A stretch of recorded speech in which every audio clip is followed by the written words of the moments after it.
تصور کے ساتھ ہیں تو پھر ہم ایک زندہ قوم ہیں اور ایک زندہ شریعت کے پابند ہیں۔ اگر ہم اس فکر کے ساتھ ہیں تو ہم یقیناً اس آخری شریعت کے ماننے والے ہیں، اور ہم اگر اس بیداری کے ساتھ ہیں تو ہم اس آخری دین کو تسلیم کرنے والے ہیں۔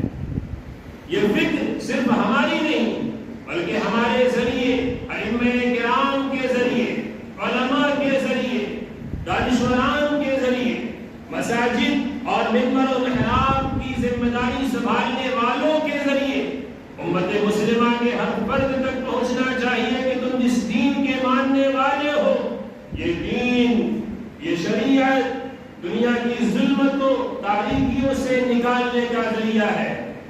یہ مزاج آپ کو ایک ایک فرد میں پیدا کرنے کی ضرورت ہے۔